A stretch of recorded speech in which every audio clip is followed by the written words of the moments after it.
title is a little harsh, but this iTel S16, it really deserves this title. Now, let me try to explain. Now, I'm going to start off with the design. First of all, this is a very well-designed phone. I love a lot of the decisions that were made when they were trying to design this phone. Starting off with the back, this blue color I have is actually very good.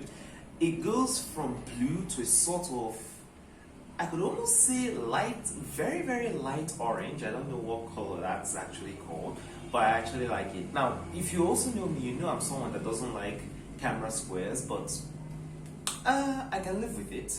It's not too bad.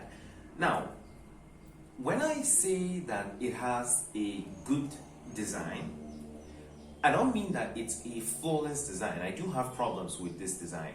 For one thing, where is the speaker grill? It's actually at the back. And the last time I used a phone that had a speaker at the back, that was when I was using the Nokia 2. And that was understandable because that's a pretty old phone. But this phone came out in 2020.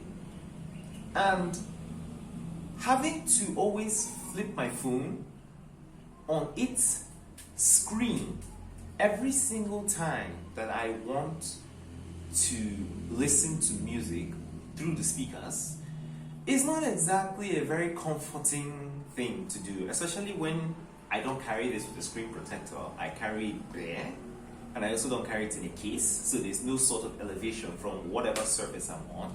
So if you're using this phone like me, then the screen is prone to scratches, especially if you don't like having earphones in your ears all the time. It's a small nitpick. Another design flaw that I don't like is the headphone jack placement. Now, in most modern phones that I have used, the headphone jack is always on the bottom, and not just anywhere on the bottom. It's always at the left side of the phone, while the speaker grill is on the right.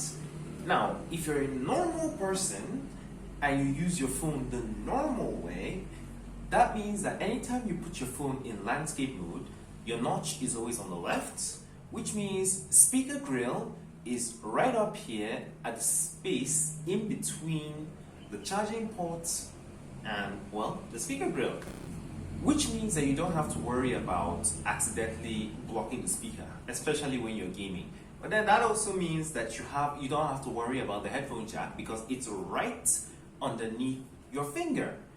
But in the case of this, it gets a little awkward because now you actually have to flip it around. And for me, I find that very, very unusual.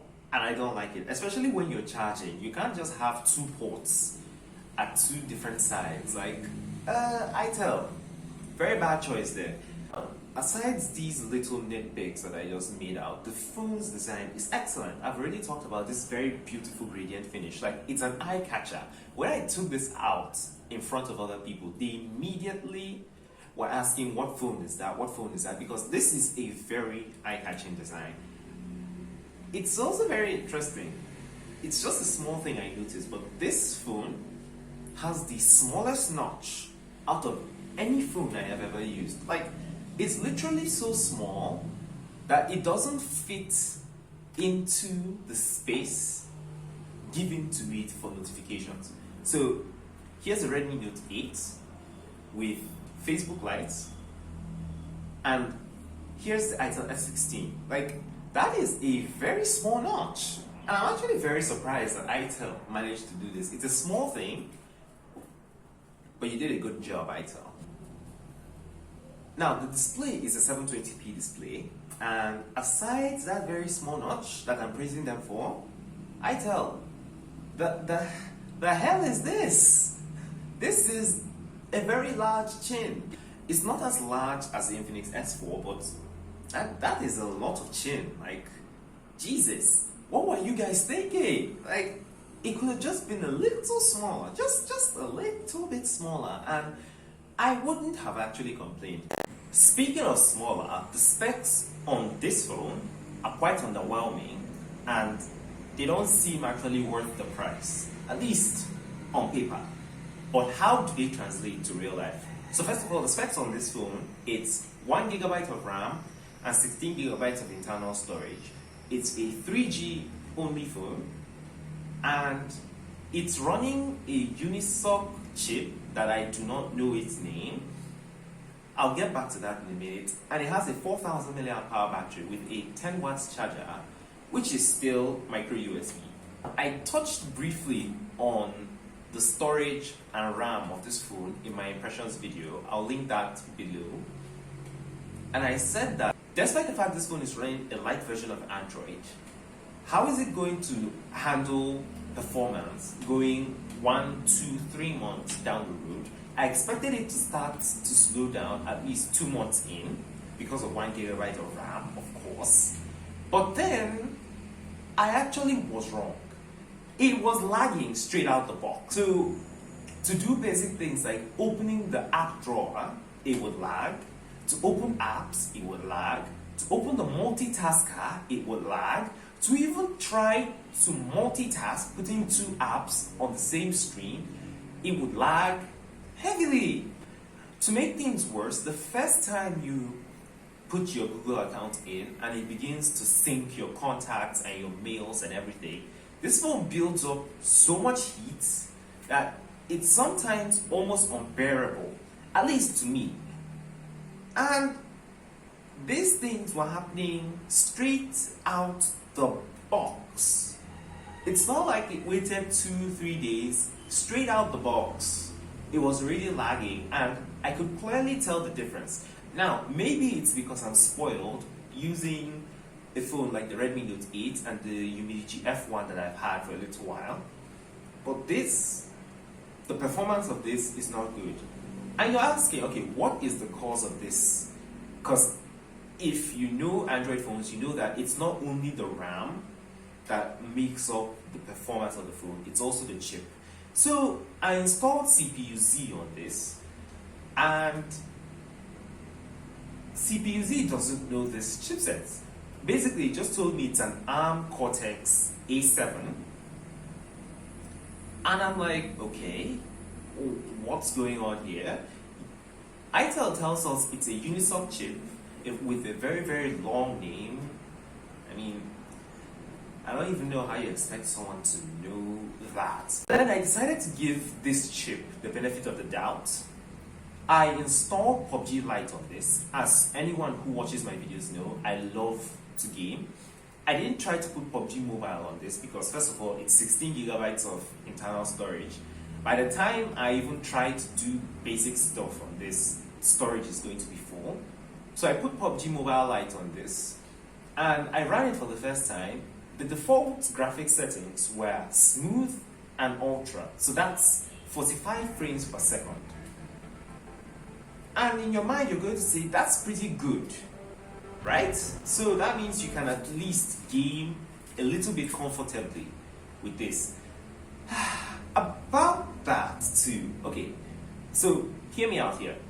In the lobby, when you are just waiting to enter a match, you can clearly see the 45 frames per second. It's so buttery smooth. It's not 60 FPS smooth, but it is smooth. But then the moment you enter a match, frames drop like crazy. But then I noticed that the problem was not from the chipset.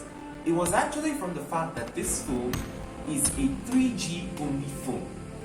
And these games don't exactly like 3G connections. They prefer 4G connections to be able to work very well. So by the time your ping goes up to 300, drops to 200, drops back to 180, does all of this, your frames are constantly dropping. It makes gameplay on this phone a horror. So I thought maybe I could just use a hotspot from my Redmi Note 8, which is a 4G phone, and connect to this. Still the same problem. In fact, the frame drops became even worse because somehow, I don't know, maybe the Wi-Fi antennas on this aren't exactly the best, because ping was actually much worse when I did that. And so because of that, you can't game on this phone. So how exactly do you expect someone to use this phone?